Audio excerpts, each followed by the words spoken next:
galera, bem-vindo ao canal Engenheiros Empreendedores e pra gente começar, já se inscreve no canal e ativa o sininho de notificações, pelo amor de Deus. E também deixa seu like se você gostar do vídeo. Também não se esquece de compartilhar com seus amigos, porque essa aula tá boa pra caramba. Galera, não sei se você me conhece ou não, mas eu criei um tipo de bordão pra definir o que eu faço aqui na internet. E basicamente esse bordão eu ajudo pessoas a conhecer o mundo da eletrônica e entender se engenharia eletrônica ou engenharia elétrica é realmente o curso que elas querem fazer e realmente é a carreira que elas querem seguir, e tiro e sano todas essas dúvidas da melhor maneira possível. Se você ainda não me conhece, se você não sabe quem eu sou e como eu cheguei até aqui, vou deixar um card aqui do lado que você pode clicar e assistir e conhecer a minha história na íntegra. Eu vou te contar tudo o que eu passei pra chegar e começar a gravar esses vídeos até agora. Foram mais de 7 anos estudando sobre eletricidade até o final agora de 2020, no meio de uma pandemia.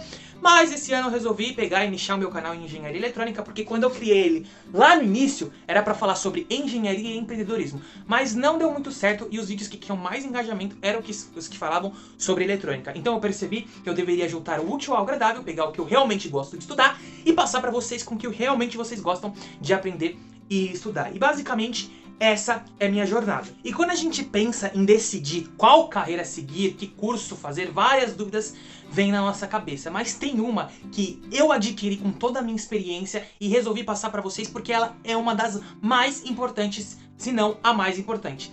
Que é o quê? Ter a experiência com a eletrônica antes da faculdade, antes de seguir carreira, antes de fazer todo o seu planejamento que você pretende fazer aí na sua vida. É muito importante. Nesse outro podcast que eu vou deixar aqui, eu falo sobre várias estatísticas e estudos que mostram o quão é importante chegar preparado numa faculdade, independente da faculdade que seja, de qual engenharia seja, estou falando especificamente da eletrônica, mas é importante chegar preparado. Tanto com relação ao ciclo básico, que não é o meu trabalho, essa eu deixo para outras pessoas, tanto com relação ao contato com a eletrônica. Lá naquele vídeo eu cito vários estudos, estatísticas e a minha experiência do porquê que eu acho isso extremamente relevante. Então se você quer saber mais sobre isso, vê esse podcast aqui que você vai entender melhor. E é aí que entra o tema da aula de hoje, é aí que entra o assunto da aula de hoje. Por quê? Eletrônica, eletricidade é um processo super novo e também super complexo. Não são todas as pessoas que conseguem explicar de forma clara, objetiva e às vezes profunda para que o aluno entenda um pouco mais. E eu, quando fui adquirindo a minha experiência, fui fazendo vários cursos que eu tinha para fazer, fui gerando um monte de dúvidas que foram sanadas muito tempo depois de muito aprender, depois de muito bater a cabeça para tentar raciocinar e chegar numa resposta lógica. Às vezes você não vai ter pessoas que possam tirar essas suas dúvidas. Basta entrar em qualquer canal de elétrica ou de eletrônica aqui no YouTube que você vai ver várias perguntas complexas sem resposta. Então esse é o meu trabalho, tentar democratizar o ensino da eletrônica o máximo possível, aprofundar o máximo que eu puder e não deixar respostas superficiais, porque para quem está começando isso é horrível. Vai chegar lá na frente, você vai ter conteúdos mais complexos e vai faltar aquele conhecimento básico que você não teve antes de entrar na faculdade. Então por isso que é importantíssimo ficar atento com relação a isso. E qual que é esse tema, Lucas? Você enrolou e não falou o tema até agora. A aula de hoje é uma aula que eu vou... Nos podcasts que eu falo da minha experiência, eu chamo de podcast. Essa daqui eu vou chamar de aulatrônica, que é a aula de eletrônica, de eletricidade para iniciantes. Ah, é um nome feio, não importa. É um nome, aulatrônica. Aula sobre eletrônica, aula sobre eletricidade. E o tema de hoje eu vou falar sobre as grandezas elétricas. Eu fiz um vídeo aqui no canal há mais de um ano atrás, eu acho que eu nem tinha esse celular, porque a imagem é um pouquinho pior. Se você for assistir o vídeo, eu vou deixar o card aqui também, se quiser assistir, o vídeo também é bom. Tão bom quanto esse, mas é mais curto. Mas eu resolvi regravar porque eu vou entrar mais a fundo e porque eu vou trazer mais detalhes e porque eu quero aprofundar mais. Eu quero aprofundar mais, eu vou fazer uma aula mais completa, porque essa aula tá boa pra caramba e você tem que assistir ela até o final, porque você não vai encontrar nada aqui no YouTube. Você pode fazer várias pesquisas, ligar um vídeo com o outro, tentar entender, mas só essa aula aqui vai ser a mais completa que você vai ter aqui no YouTube sobre esse tema que eu vou falar já já. Mas que tema já já, se eu já falei na sessão anterior que era sobre grandezas elétricas. Galera, o tema é o seguinte, é sobre grandezas elétricas, mas eu vou trabalhar mais propriamente dita com a tensão elétrica. Como é que a gente tem energia elétrica e como é que a gente pode distribuir energia elétrica? Como é que a gente pode ter energia elétrica nos nossos equipamentos eletrônicos, na nossa tomada e etc. É lógico que dentro disso, quando eu for explicar tudo isso aqui nessa aula, vão entrar as grandezas elétricas como corrente e resistência elétrica. Mas enfim, chega de enrolação e vou bora começar. E pra gente falar sobre esse tema, eu preciso que você tenha algumas coisas na sua mente, porque senão eu vou explicar tudo e essa aula aqui vai ter umas 5 horas. Quais são essas coisas que você precisa saber? Você precisa saber um pouquinho de química e um pouquinho de física. O que é de química? Por exemplo, Lucas, você precisa conhecer os modelos atômicos. Você precisa saber o que é um átomo, o que tem dentro de um átomo, como que funciona tudo isso, os elementos químicos da tabela periódica. Não de maneira muito aprofundada, mas de maneira básica. Você precisa saber que, tirando a teoria mais moderna, né, você precisa saber que um átomo é a menor partícula da matéria e que dentro do átomo existem cargas, que a gente chama de cargas elétricas, que foram descobertas ao longo do tempo com vários cientistas aí pesquisando. Se você não conhece essas histórias, se você não sabe sobre isso, vale a pena pesquisar antes de assistir esse vídeo para você não ficar perdido e nem confuso. Mas vamos lá, é o seguinte, a gente sabe que todo material é composto por átomos. Dentro desses átomos, imagina que seja, vamos aqui ó, pega aqui, vem aqui pertinho de mim, vem aqui pertinho de mim, vem aqui pertinho de mim. Imagina que cada átomo fosse uma esfera maciça, que nem isso aqui que você tá vendo na parede. Finge que isso aqui tá cheio de átomo. Cada átomo desse tá ligado entre si para formar um determinado objeto. Vamos supor que seja esse apagador aqui. E aí, dentro desse átomo, existem partículas, ou cargas elétricas, como que você quiser chamar aí. Quais são essas cargas? Para o nosso estudo de hoje, as mais importantes são os prótons e os elétrons. Então lá dentro do meu átomo, eu vou ter as partículas negativas, que a gente vai chamar de elétron, e vou ter as partículas positivas, que a gente vai chamar de próton. E o que acontece? Nesse átomo, lá dentro, existe um núcleo, que é a parte mais central desse átomo, onde tem os prótons e também os nêutrons, mas vamos falar só sobre prótons e elétrons. Lá dentro desse núcleo, eu vou ter os prótons. Nos níveis de energia, se você já está acostumado aí com o modelo atômico de Bohr, se você não está, novamente eu reforço. Se você quer que eu faça uma aula, eu faço. Mas se você não sabe, vai lá, reforça essa parte e depois você volta aqui. Então tudo bem. No núcleo eu tenho os prótons e em volta nos níveis de energia eu vou ter os elétrons. Então os prótons são as cargas positivas e os elétrons são as cargas negativas. Quando o número de prótons é igual ao número de elétrons, o que acontece? Esse átomo, ele fica, na verdade, né, eletricamente neutro. Ou seja, por exemplo, trazendo aqui o apagador de novo. O apagador é composto por vários átomos diferentes. Esses átomos estão equilibrados entre si, ou seja, o número de prótons e o número de elétrons deles é exatamente o mesmo. Por isso que não há diferença de potencial nenhuma aqui, por isso que eu não levo choque, por exemplo. Então o que acontece? Cada átomo desse vai ter uma composição diferente, ou seja, vão ter certos prótons no núcleo e elétrons em vários níveis que a gente vai considerar aí o modelo de Bohr. Beleza, sabendo-se disso, outra coisa que você precisa ter em mente, outro conhecimento que você precisa ter em mente, que experimentalmente falando, um cara pegou uma partícula negativa, não é simples assim, mas vamos simplificar para ficar mais fácil. O cara pegou uma partícula negativa e aproximou de uma partícula positiva. E ele verificou que aproximar uma partícula negativa de uma partícula positiva, havia uma força de atração entre essas duas. Quando ele fazia o mesmo, só que com partículas iguais, existia uma força chamada força de repulsão entre as duas, ou seja, elas tinham tendência a se afastar, enquanto as opostas tinham tendência a se atrair. E o que acontece? Como cada átomo tem sua característica, os elementos, ou seja, os materiais que são mal condutores, o que eles vão ter como propriedade interessante? Os elétrons deles vão estar mais próximos do núcleo. O que vai acontecer com os elétrons estando mais próximo do núcleo? Vai existir uma força de atração maior entre eles. Então, esses mal condutores são mal condutores devido à forte atração que esses elétrons sofrem do núcleo. Ou seja, eles têm dificuldade de sair e ir para outros átomos. É difícil pegar esses elétrons e transferir ele para outros átomos, e por isso eles são chamados de mal condutores. Os bons condutores, obviamente, são o contrário. São aqueles elétrons que estão mais afastados no núcleo e a gente chama eles de elétrons livres, que conseguem percorrer vários átomos entre si. Bom, essa é a partezinha básica que você precisa ter noção para a gente conseguir entender realmente tensão elétrica em corrente contínua, tensão elétrica em corrente alternada, resistência e também corrente elétrica propriamente dita, que eu ainda não falei. Bom, te trouxe alguns conceitos químicos e alguns conceitos físicos básicos. Isso você precisa ter na sua cabeça.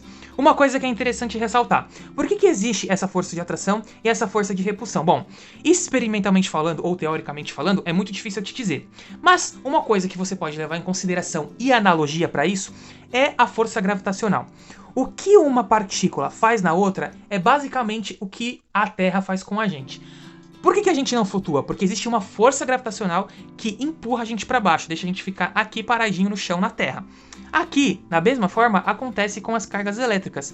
Uma exerce força sobre a outra, de modo a que haja uma atração ou uma repulsão. Então, basicamente, isso que a gente chama de campo elétrico. E aí, esse campo elétrico atua das duas formas que eu falei, ou repelindo ou atraindo partículas. Beleza, entendeu isso? Entendido isso, vamos voltar para o nosso átomo nêutron aqui. Então, beleza, a gente já sabe que o número de prótons é igual ao número de elétrons em um átomo eletricamente neutralizado. Beleza, mas como que eu posso alterar a carga de um átomo? Ou seja, como que eu posso deixar ele mais positivo ou mais negativo? É aqui que a gente vai começar a introduzir ao nosso conceito de tensão elétrica. Para a gente conseguir alterar a carga de um átomo, a gente precisa fazer uma reação química. Ou seja, a gente precisa fazer com que um átomo perca elétrons ou ganhe elétrons, para ele ficar carregado positivamente ou carregado negativamente. E como que a gente vai fazer? Como que a gente vai alterar essa carga do átomo? Por meio de uma reação química. Beleza, aqui nesse caso eu desenhei dois átomos diferentes, um carregado positivamente, um carregado negativamente. Ou seja, o que está carregado positivamente tem um maior número de prótons, como você pode observar aqui na figura. Aqui do outro lado você tem um átomo carregado negativamente, ou seja, tem um número de elétrons maior que o número de prótons. Isso você consegue reagindo elementos químicos, como por exemplo numa bateria. Ó, aqui eu coloquei um exemplo bem simples. Imagina que eu tenho uma bateria e eu pego e separo as duas partes dela. Numa parte, eu tenho uma reação química que faz ter falta de elétrons, ou seja, eu tenho minha carga positiva aqui, ou seja, ó, positivo da bateria, e do outro lado tenho carga negativa, ou seja, o terminal negativo da minha bateria. O que vai acontecer quando eu colocar, por exemplo, uma lâmpada entre esses dois terminais? Os elétrons em excesso vão tentar se equilibrar, ou seja, os átomos sempre vão tentar buscar o equilíbrio. Eles nunca vão querer ficar carregado positivamente ou carregado negativamente. Eles sempre vão querer encontrar o equilíbrio perfeito. Como nesse caso não existe equilíbrio, ou seja, aqui eu tenho menos elétrons e aqui eu tenho mais elétrons, o que vai acontecer na hora que eu ligar uma lâmpada a esses dois terminais? Os elétrons que estão aqui vão começar a percorrer daqui para cá, enchendo aqui de elétrons até encontrar a estabilização novamente. E o que acontece? Conforme esses elétrons vão vindo para cá, eles estabelecem um fluxo ordenado, que a gente chama fluxo ordenado de elétrons. O fluxo ordenado de elétrons nada mais é do que a nossa corrente elétrica. E essa é uma das primeiras grandezas que a gente está vendo aqui nessa aula. Beleza, mas olha que interessante, lembra que no começo, antes de haver essa estabilização, eu tinha uma diferença de potencial entre os dois?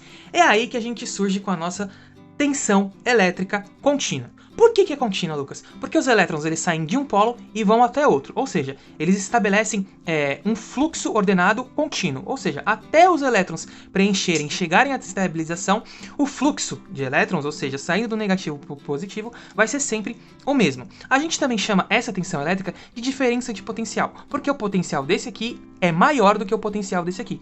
Ou seja, o potencial onde tem menos elétrons é maior, ou seja, está carregado positivamente. O potencial onde tem mais elétrons está carregado negativamente, ou seja, é menor. Isso a gente chama de diferença de potencial.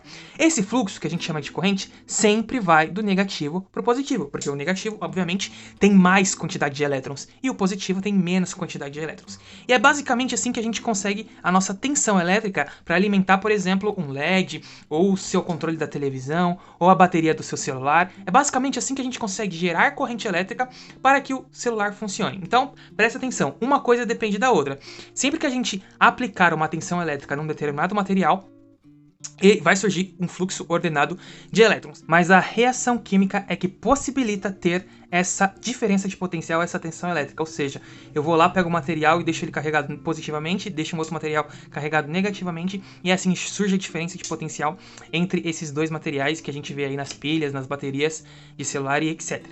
Existe uma outra propriedade que eu ainda não falei aqui, mas é importante a gente falar sobre as grandezas elétricas, né? Citei para vocês tensão elétrica, corrente elétrica, uma coisa depende da outra, uma coisa está ligada com a outra por meio de uma lei chamada Lei de Ohm, que foi Ohm que estudou essa parte, mas vamos com calma. A gente já viu de onde vem a tensão elétrica, de onde vem a corrente elétrica. Mas para essa lâmpada acender, existe uma outra grandeza elétrica muito interessante que a gente estuda aprofundadamente na nossa área. Qual que é essa grandeza? É a resistência elétrica. O que acontece? Quando a gente pega um átomo qualquer, ele é composto por um núcleo, né? Como eu já falei para vocês, que tem os prótons, E no modelo de Bohr, a gente tem vários níveis de energia, ou seja, é como se eu tivesse uma camada aqui cheia de prótons no núcleo, e aí eu tivesse várias camadas em volta, como se fosse uma cebola mesmo. E aí nessas camadas em volta eu vou ter vários elétrons dispostos de alguma forma, né? Vamos entrar a fundo nisso. E aí o que acontece? Quando você quer mover um elétron, ao invés de mover um elétron de um átomo para o outro, você quer mover um elétron nos seus próprios níveis de energia dentro do átomo, o que acontece? Você vai ter que ter uma energia ali, você vai ter que, de alguma forma, mover esse elétron, não sei qual faz essa forma, mas enfim, imagina que você precisa mover esse elétron. Quando você consegue fazer com que o elétron saia de um nível menor para um nível maior, ele transmite energia. E essa energia é possível ser vista através da luz. E aí é o que a gente vai chamar de fóton, mas eu não vou entrar em detalhes nessa aula. Se você quiser uma aula que a gente fala só sobre esses conceitos físicos, a gente faz essa aula. A ideia aqui é chegar para vocês em tensão elétrica, corrente elétrica, resistência elétrica, do princípio. E não só falar que diferença de potencial, que tensão elétrica, que diferença de potencial entre dois pontos e tal. A gente tá trazer desde uma ideia científica até os conceitos que a gente vê com mais facilidade aí na internet, na maioria dos vídeos. Aí beleza. Conforme ele transmite Conforme eu consigo passar esse elétron de um nível de energia para outro nível de energia, o que vai acontecendo? Eu vou transmitindo fótons que vão reproduzir luz. E aí o que acontece? Se eu tenho uma resistência elétrica de uma lâmpada aqui, por exemplo, olha o que vai acontecer. Olha que interessante. Os elétrons vão começar a fluir por esse filamento aqui. Normalmente as lâmpadas incandescentes eram um filamento de tungstênio. E aí o que acontece? Como está resistindo a passagem de corrente ali, o que acontece? Esse filamento ou essa resistência elétrica vai começando a aquecer. Ou seja, eu estou fazendo uma força nela, eu estou aplicando uma diferença de potencial, ou seja, eu estou aplicando uma força para que haja um fluxo ordenado de elétrons, ou seja, a corrente elétrica. E aí esse fluxo está sendo resistido por uma resistência elétrica. E aí começa a haver um atrito que você está acostumado normal. Se eu começar a atritar essa caneta aqui, você sabe que vai começar a esquentar o papel, por exemplo. E aí esse aquecimento faz surgir luz. E isso é uma propriedade de uma resistência elétrica particularmente. E aí, Ohm, eu não vou falar sobre a lei de Ohm hoje, acho que não cabe nesse vídeo, porque eu quero falar sobre tensão elétrica alternada ainda. Mas Ohm pegou e fez um experimento e estabeleceu uma lei entre a resistência elétrica, a tensão elétrica e a corrente elétrica. E aí a gente fala dessa lei no vídeo mais pra frente, mas eu também vou deixar o card que eu fiz uma aula sobre isso uns anos atrás. Agora que você já entendeu essa parte de tensão elétrica em corrente contínua, já entendeu como é que ela surge, desde o princípio químico e físico dela, né? A gente já tentou explicar isso de uma maneira bem clara e simples, sem se aprofundar tanto para o vídeo não ficar tão longo, mas de uma forma que você realmente consiga entender como é que surge aquela tensão elétrica. Agora vamos para a parte de tensão elétrica em corrente alternada. Como é que surgiu tudo isso aí?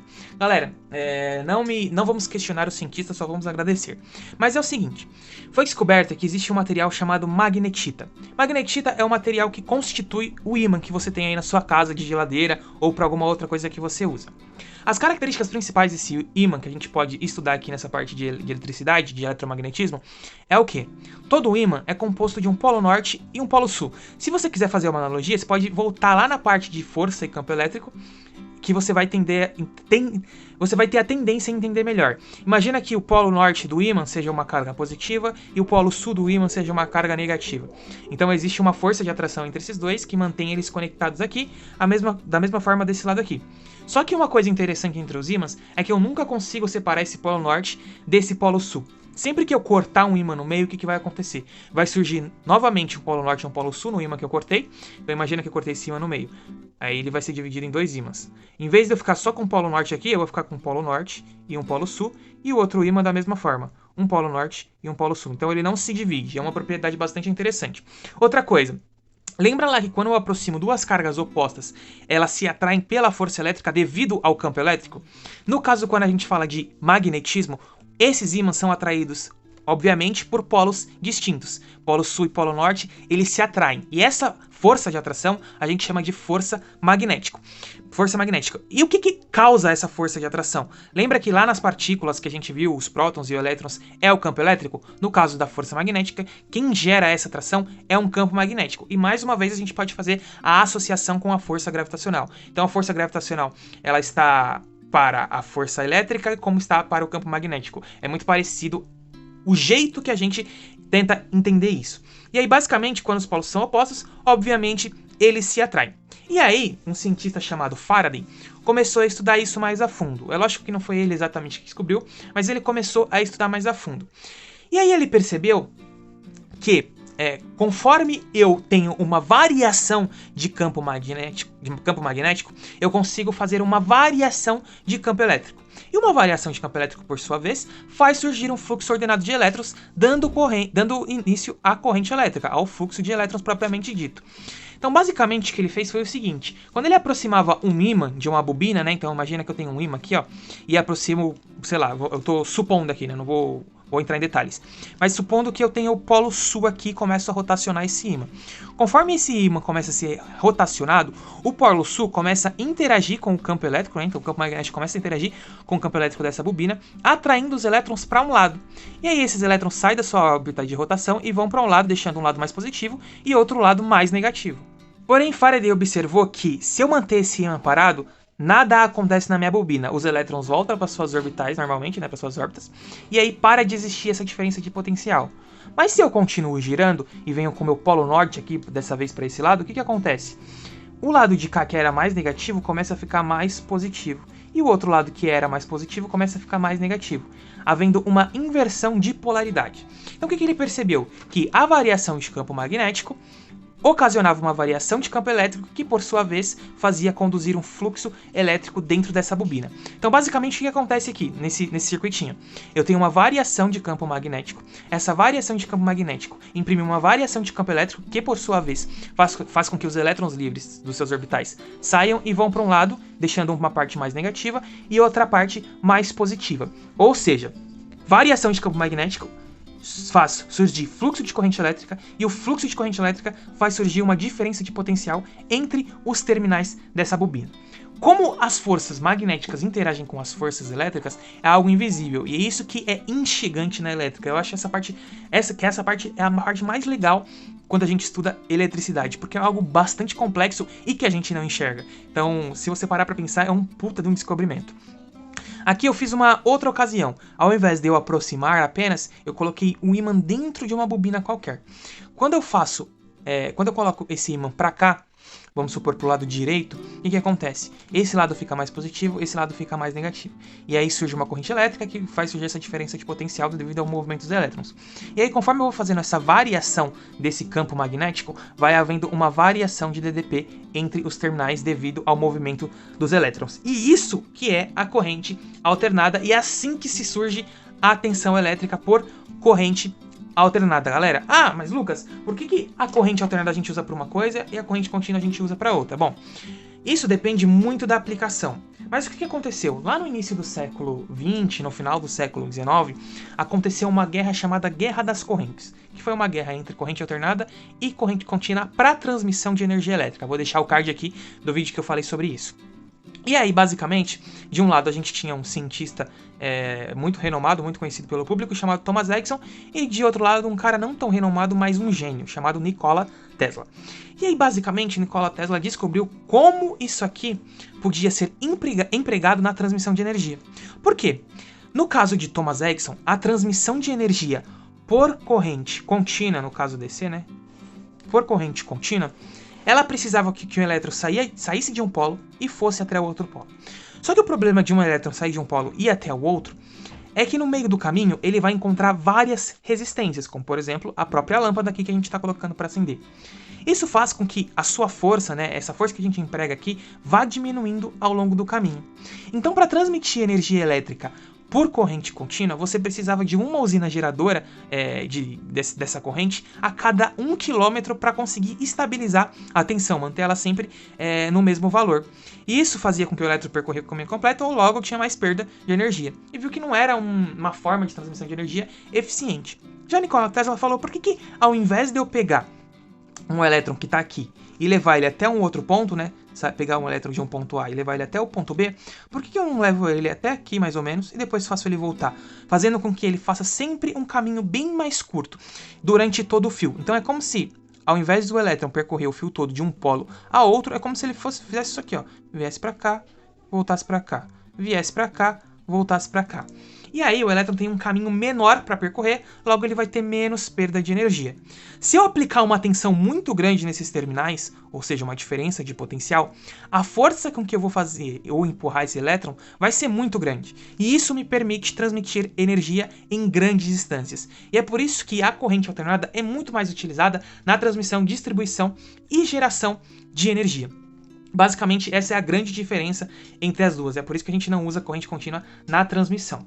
Mas a corrente contínua ela é muito útil nos nossos equipamentos eletrônicos. Então, mais pra frente, a gente vai ver que é possível transformar essa corrente alternada em corrente contínua novamente, utilizando o maior advento aí da eletrônica, que são os semicondutores propriamente dito. Mas basicamente na aula de hoje você conseguiu entender o que é tensão elétrica por corrente contínua e por corrente alternada. A gente também viu a definição de corrente propriamente dita, do modelo mais físico e químico, e também viu um pouco sobre resistência e como ela se aplica. A relação entre tudo isso é muito matemática e eu vou deixar para uma próxima aula onde a gente pode conferir tudo e analisar melhor.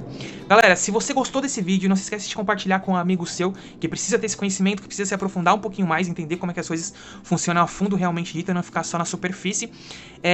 Deixa seu like, tira sua dúvida se ficou com alguma dúvida e não esquece de se inscrever aqui no canal e acompanhar a gente lá no Facebook e também no Instagram. Muito obrigado e até a nossa próxima aula.